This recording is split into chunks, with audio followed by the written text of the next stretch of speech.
India में अमीर और अमीर होते जा रहे हैं और गरीब या मिडिल क्लास और गरीब होते जा रहे हैं, मतलब और नीचे जाते जा रहे हैं। आइए समझते हैं कुछ फैक्ट से। पहला है रियल एस्टेट। रियल एस्टेट्स में अगर देखा जाए तो लग्जरी रियल एस्टेट्स जैसे कि बड़े बड़े घर हो गए और फ्लैट्स हो गए, ये सभी का अगर बात करें तो लग्जरी रियल एस्टेट्स का रेट जो होता है वो 20 करोड़ 30 करोड़ 50 करोड़ इस तरह मार्केट में होते हैं।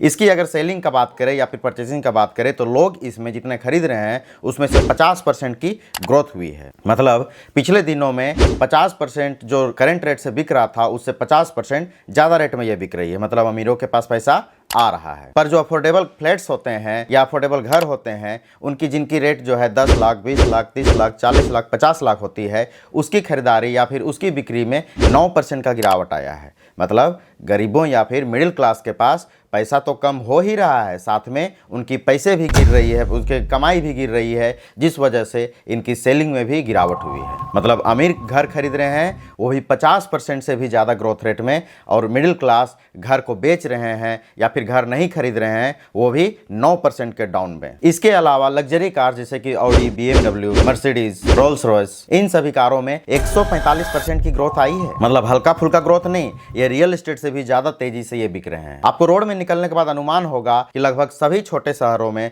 अगर छोटे शहरों के रोड्स में अगर हम निकल जाते हैं तो कहीं ना कहीं एक लग्जरी कार हमें देखने को मिल जाती है। रोड में इन कारों का दिखना तो आजकल आम हो गया है, और इनको खरीदता कौन है? अमीर लोग। और वहीं टू व्हीलर्स का बात करें तो इनकी सेल्स में इनका ग्रोथ जो है वो मात्र 19% है। मतलब कहाँ 150% और कहाँ पर 19%। मतलब दोनों में जमीन आसमान का डिफरेंस है। और ये टू व्हीलर्स कौन खरीदता है? हम मिडिल क्लास। मतलब अमीर आसमान छू रहे हैं और हम मिडिल क्लास जमीन में स्टेबल भी नहीं है। अब आपकी इस बारे में क्या राय है कमेंट बॉक्स में जरूर बताएं। आपकी इनकम घट रही है बढ़ रही है, यह भी कमेंट बॉक्स में जरूर बताएं।